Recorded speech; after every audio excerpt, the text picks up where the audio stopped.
एक बार एक दर्शन शास्त्र का खोजी जैन गुरु बोकुजू के पास आया और उनसे पूछा कि जीवन का मार्ग क्या है।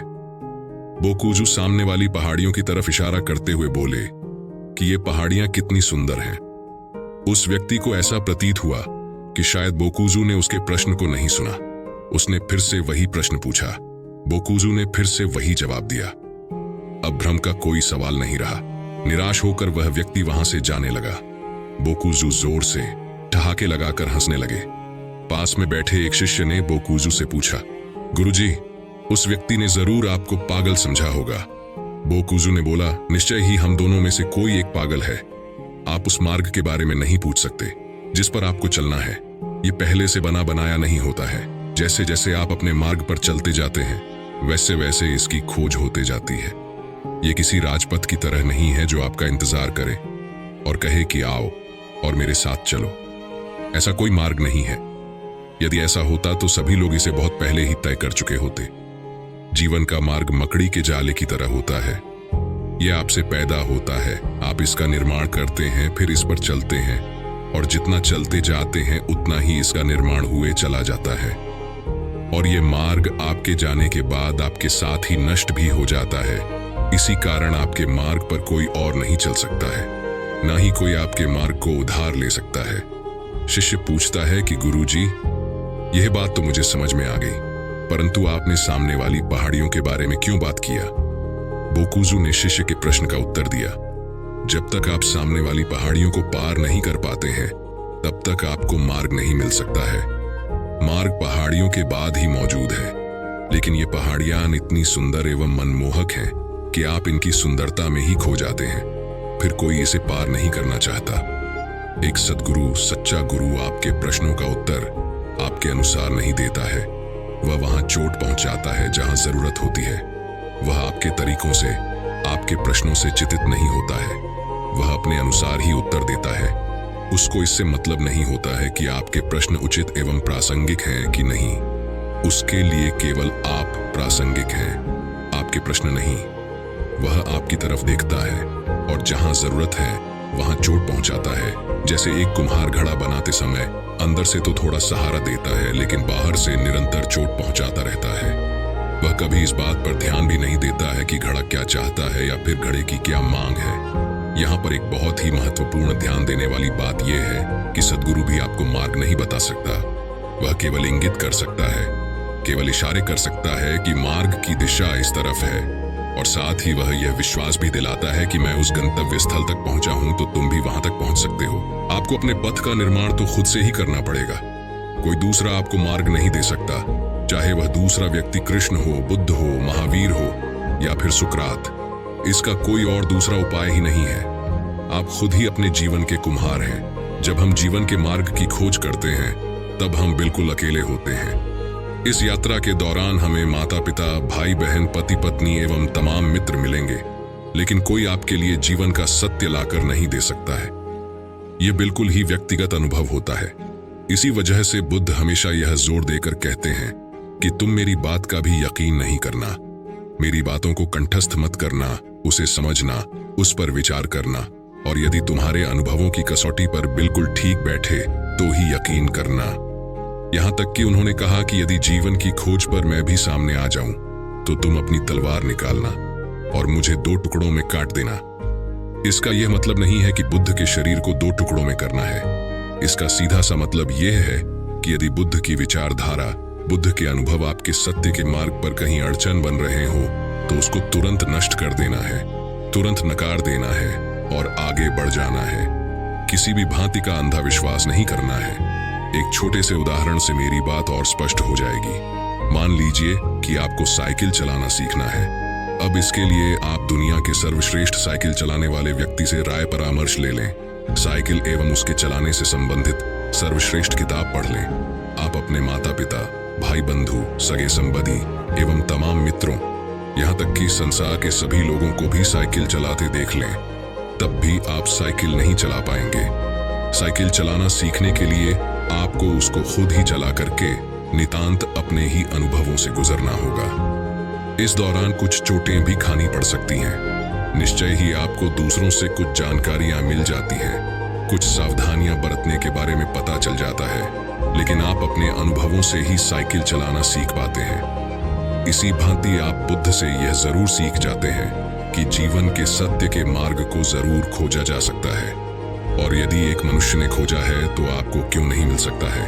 आपको उनसे साहस मिलता है, आगे बढ़ने की प्रेरणा मिलती है, आपका मार्ग आसान हो जाता है। इस यात्रा के दौरान आपको ऐसा अनुभव हो सकता है कि आपको जो कुछ मिला वह वैसा ही है जैसा बुद्ध, महावीर, जीसस, कृष्ण या फिर मोहम्मद ने बताया है। आपको कुछ भी नया नहीं मिला। यदि ध्यान से अवलोकन करें तो आपको पता चलेगा कि जीवन का हर एक पहलू पुराना है, नया कुछ भी नहीं है। सब कुछ पहले घट चुका है। जीवन की हर एक घटनाएं अतीत में किसी न किसी के साथ घटित हो चुकी हैं। कोई ना कोई उस परेशानी, उस तकलीफ, उस पीड़ा से गुजर चुका है। आप अपने परेशानियों के बारे में 2 क्षण ठहर कर सोचिए तो आप पाएंगे कि उसी पीड़ा, उसी परेशानी को आपके आसपास के ही लोग झेल चुके हैं। आपकी तकलीफ, आपकी तमाम बीमारियों, आपके मन के तमाम उलझनों को सैकड़ों, हजारों लोग अतीत में झेल चुके हैं। उदाहरण के तौर पर, आपको अस्थमा की तकलीफ है, या फिर मानसिक अवसाद की तकलीफ है, या फिर दौरों की समस्या है। आप इतिहास उठाकर देख लीजिए, किसी मेडिकल बुक को पढ़ लीजिए या फिर किसी चिकित्सक से इन बीमारियों के संबंध में बात कर लीजिए, तो आपको यह पता चलेगा कि लाखों लोग इन परेशानियों से गुजर चुके हैं। साथ ही साथ बहुत सारे लोगों ने इन परेशानियों के साथ अच्छा समन्वय, अच्छा तालमेल बिठा लिया है, या फिर इन पर विजय भी प्राप्त कर लिया है। यदि आप अत्यधिक क्रोधी प्रवृत्ति के हैं तो केवल आप ही इस विकृति के शिकार नहीं हैं। आप रोज पाएंगे कि लाखों लोग क्रोध के नशे में स्वयं को बहुत नुकसान पहुंचा देते हैं। अपना घर जला देते हैं, दूसरों का घर जला देते हैं, किसी की हत्या कर देते हैं, और उनमें से बहुत पूरी जिंदगी अपराध बोध या आत्मग्लानि में जीते हैं। ऐसा भी नहीं है कि एक बार गलती हो गई तो अगली बार उसे नहीं दोहराएंगे। हर बार पीड़ा सहने के बाद भी लोग हजार हजार बार, यहां तक कि पूरी जिंदगी उसी गलती को दोहराए चले जाते हैं। जीवन के प्रमुख सिद्धांतों में एक प्रमुख सिद्धांत इसका द्वैत रूप है। इसी द्वैत रूप के कारण हर पल ये जीवन अपने साथ नयापन भी लिए हुए है। निश्चय ही हर घटनाएं अतीत में घट चुकी है। अतीत में किसी न किसी व्यक्ति ने उसको देखा है, उसका सामना किया है, परंतु आपके लिए वह बिल्कुल नया है। जीवन का हर एक दिन नया है। व्यक्तिगत स्तर पर हमारे पास उपस्थित हर एक चीज नई है, हर एक क्षण नया है। यहां तक कि पिछला बीता हुआ क्षण भी आपको नया कर जाता है। आप वही नहीं रह जाते हैं जो आप पिछले क्षण में थे। हमारे भीतर हर क्षण लाखों करोड़ों तरीके की आणविक गतिविधियों घटित हुए जा रही हैं। हमारे भीतर एक दिन में करोड़ों से ज्यादा कोशिकाएं मरती जाती हैं और नई नई कोशिकाएं जन्म लेती जाती हैं। हर एक दिन आपकी उम्र एक दिन कम होती चली जाती है। आप वही एक दिन पुराने नहीं रह जाते हैं। हम हर क्षण मृत्यु की तरफ एक एक कदम आगे बढ़ाते चले जाते हैं। इसी कारण व्यक्तिगत स्तर पर जीवन हर क्षण नया है। हर एक क्षण में पेड़ पौधे, जीव जंतु, सूरज, चांद, तारे सभी बूढ़े होते जा रहे हैं। वो वही नहीं रह जाते जो एक क्षण पहले थे। सूर्य में हर एक सेकंड में 600 मिलियन टन हाइड्रोजन के अणु कम होते जा रहे हैं, और एक समय आएगा जब इस अस्तित्व में सूर्य का नामो निशान भी नहीं मिलेगा। इस भांति जीवन एक ही समय में पुराना भी है और नया भी है। जीवन में जब भी आप सत्य के मार्ग को खोजने निकलें, तब आप अपने विश्वास, श्रद्धा एवं तमाम पूर्वाग्रहों से बिल्कुल मुक्त होकर ही निकलें। विश्वास एवं श्रद्धा हमारी आत्मा की हत्या कर देते हैं। पिछले 5000 साल की संगठित मानवता ने हमेशा विश्वास एवं श्रद्धा को ज्यादा तवज्जो दिया है। इसी कारण मनुष्यता का स्तर ऊपर नहीं उठ पाया, और यदि सही ढंग से देखा जाए तो शायद मनुष्यता पशुता से भी नीचे पहुंच गई है। संसार के किसी जीव जंतु, वनस्पति ने इतना उपद्रव, इतना तांडव नहीं मचाया है जितना अकेले मनुष्य जाति ने मचाया है। धर्म के नाम पर मानव जाति ने करोड़ों अरबों लोगों को मृत्यु के घाट पर पहुंचा दिया। मनुष्यता के इतिहास ने 4200 से भी ज्यादा प्रकार के धर्मों को देखा है। आश्चर्य की बात यह है कि इनमें से एक भी धर्म की आधारशिला, विचारशीलता एवं सजीव चेतना पर आधारित नहीं है। सभी धर्म केवल अंधा विश्वास एवं चैतन्य शून्यता सिखाते हैं। यहां तक कि विकसित कहे जाने वाले देश जैसे अमेरिका, ब्रिटेन भी विज्ञान के इस युग में इन निपट मूर्ताओं से मुक्त नहीं हो पाए हैं। आज विज्ञान ने यह बात डंके की चोट पर सिद्ध कर दिया है कि कोई कारण नहीं है जिससे एक मनुष्य को दूसरे मनुष्यों से भिन्न समझा जाए।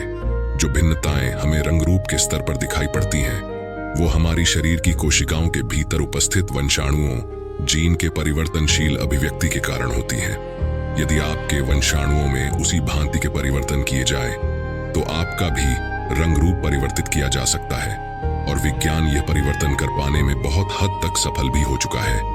इस दुनिया में इस समय लगभग 8 अरब लोग निवास कर रहे हैं, और शायद ही आपको 1000 लोग भी मिल जाएं, जिनके जीवन की नींव सोच समझ, विचारशीलता, आत्मविश्लेषण एवं शुद्ध चेतना पर टिकी हुई हो। ये बहुत ही आश्चर्य की बात है। मनुष्यता केवल धर्म के स्तर पर ही नहीं, विश्वास और मान्यताओं से जकड़ी हुई है। जीवन के बाकी आयामों पर भी इसकी पकड़ मजबूत है। छोटी छोटी मूल्यहीन चीजों से भी पढ़े लिखे, यहाँ तक कि स्नातक किए लोग भी बंधे हुए हैं। बिल्ली ने रास्ता काट दिया तो कुछ अशुभ होगा। गुरुवार के दिन बाल नहीं कटा सकते। शनिवार के दिन किसी भी प्रकार की नई वस्तु खरीदने से अशुभ होगा, इत्यादि।